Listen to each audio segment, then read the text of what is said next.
Back in the darkest days of the Cold War, Soviet engineers got a wild assignment: build a tank that could survive a nuclear blast and keep fighting in a radioactive wasteland. The result was this: a 60-ton monster on 4 tracks, designed to be the ultimate breakthrough tank for a nuclear war. It was a machine built to stare into the face of Armageddon without even flinching. But why did the Kremlin just abandon its doomsday machine? Well, the answer isn't what you think, and it reveals a story of incredible ambition, political drama, and a world constantly on the edge of oblivion. To understand why this bizarre machine was ever even dreamed up, we have to go back to the 1950s.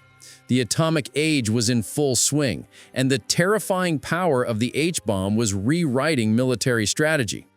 Both the US and the Soviet Union were working under the chilling assumption that any big war in Europe would almost certainly kick off with a massive nuclear exchange. This wasn't just a theory. The Soviet military actually conducted live nuclear tests, like the infamous Tatskoy exercise in 1954, where they set off an atomic bomb and then ordered their own troops to advance right through the fallout zone. These tests showed a huge flaw in their tank strategy. It turns out, even heavily armored tanks were frequently flipped over and disabled by the pure force of a nuclear shockwave. A tank that's upside down is a useless tank, no matter how thick its armor is. The Red Army needed a totally new kind of weapon, a heavy tank that could literally absorb the apocalypse.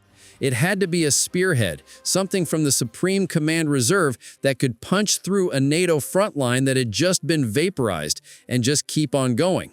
It had to resist the blast wave, shield its crew from radiation, and drive over a battlefield of fire, rubble, and irradiated ghosts. The problem was clear. How do you build a tank for the end of the world? The answer, from a secretive design bureau in Leningrad, was Object 279. The project was headed up by engineer Lev Sergeyevich Troyanov at the legendary Kirov plant. His team wasn't just told to build a better heavy tank, they were asked to solve an impossible physics problem, and their solution was unlike anything the world had ever seen. When the prototype was finished in late 1959, it looked more like a UFO than a tank. The first thing you notice, the most revolutionary feature, is its running gear. Instead of 2 tracks, Object 279 has 4. This wild design was mounted on 2 massive hollow beams that also happened to be the tank's fuel tanks. This served 2 purposes. First, it gave the 60-ton machine an incredibly low ground pressure, which meant it could practically float over soft ground, snow, and fields of debris that would swallow a normal tank. It was built to cross a battlefield that had been totally annihilated. But the real genius was the hull. It was cast in this smooth, elliptical shape, kind of like a flattened shell. This wasn't for looks. Those specific curves and steep angles were calculated to do one thing: deflect the shockwave from a nuclear bomb. The idea was that the pressure wave would just flow over and around the tank's aerodynamic shape, pushing it into the ground instead of flipping it over. It was, in theory, nuke-proof. And the protection didn't stop there. The armor itself was just brute force. The hull was almost 11 inches thick in places. The rounded, all-cast turret was even thicker, with over a foot of solid steel at its maximum. On top of all that, the whole tank was wrapped in a thin, specially shaped shield meant to trigger anti-tank rounds, especially heat shells, before they even hit the main armor. To keep the 4-man crew safe from the invisible poisons of a nuclear battlefield, the crew compartment was a completely sealed citadel. It had a full-on nuclear, biological, and chemical NBC protection system with air filtration and overpressure to keep radioactive dust out. You'd think a tank this heavy and protected would be a slow, lumbering bunker, but it was anything but. Powering the 60-ton beast was a massive 1,000-horsepower diesel engine. This gave it a top speed of 34 miles per hour in a range of 300 kilometers, making it shockingly fast for its size. And then there was the gun. Object 279 carried a massive 130mm M65 rifled cannon. This was basically a naval gun stuffed into a tank, capable of firing armor-piercing rounds at insane velocities. To help load the enormous shells, it had a semi-automatic system, giving it a respectable firing rate of 5 to 7 rounds per minute. The gun was fully stabilized and linked to an advanced fire control system, with an optical rangefinder and an infrared night sight, making it a deadly hunter, day or night. On paper, Object 279 was the perfect doomsday machine. It was fast, impossibly tough, and had a cannon that could kill anything on the battlefield. It was a rolling fortress built to inherit a scorched earth. The tank actually did great in tests, easily handling terrain that bogged down other vehicles. It seemed like it was headed for service, a terrifying new symbol of Soviet might. But this ambitious design had its own problems too. And its biggest problem wasn't a technical flaw, it was one man. The leader of the Soviet Union, Nikita Khrushchev.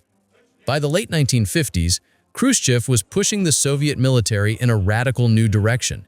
He was completely obsessed with the promise of guided missiles. To him, missiles were the future, cheaper, more accurate, and way more powerful than big, clumsy tanks.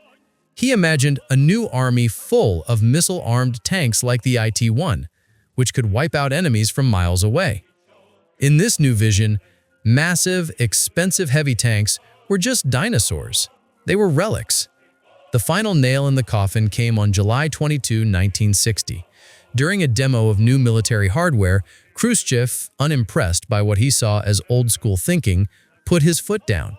He declared a strict and totally arbitrary weight limit of 37 metric tons for all new tanks. At 60 tons, Object 279 was hopelessly overweight. With a single command, Khrushchev made the entire heavy tank program and its greatest creation obsolete. It didn't matter that the tank worked. It didn't matter that it was perfect for the job it was designed for. It was simply too heavy, and it went against the leader's personal vision for the future. Now, Khrushchev's missile obsession was the main reason for the cancellation, but there were other issues. The tank's 60-ton weight made it too heavy for a lot of bridges and transport in the Soviet Union and Eastern Europe, which limited where it could actually go. Its revolutionary 4-track system was also incredibly complex and expensive to build and maintain. Just imagine trying to repair one of the inner tracks in the field. It would have been a logistical nightmare. Early trials also showed some problems with agility, especially in swamps. As Cold War doctrine slowly changed and the immediate fear of a tactical nuclear war faded, the very specific need for a nuke-proof tank just wasn't as urgent. The era of the heavy tank was over, and the future belonged to the lighter, more versatile main battle tank. The Object 279 program was canceled suddenly in 1960. Only one prototype was ever fully built. The Doomsday tank was a dead end. For decades, it just sat in obscurity, a forgotten piece of the Cold War's crazy tech race. Today, the only surviving Object 279 is at the Kubinka Tank Museum near Moscow, a physical monument to the paranoia and terrifying ambition of its time. In recent years, the museum actually restored the vehicle to running condition. Videos have even surfaced showing the monster's 1,000 horsepower diesel engine roaring back to life after being silent for over 60 years. And while its wildest feature, the 4-track design, was never tried again, the ideas behind Object 279 didn't just disappear. The focus on extreme crew protection, advanced NBC systems, and complex sloped armor all became key features of later Soviet tanks. You can see echoes of its philosophy in tanks like the T-80 and T-90. Object 279 was the answer to a question we should all hope never gets asked again. How do you fight a war after the world has already ended?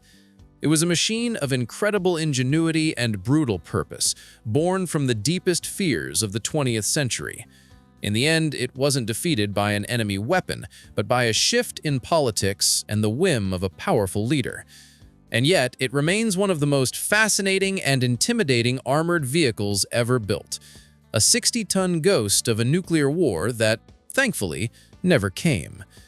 And of course, if you enjoy uncovering the histories of incredible machines like this, make sure to like this video, subscribe to our channel, and hit that notification bell so you don't miss our next deep dive into military history. Goodbye.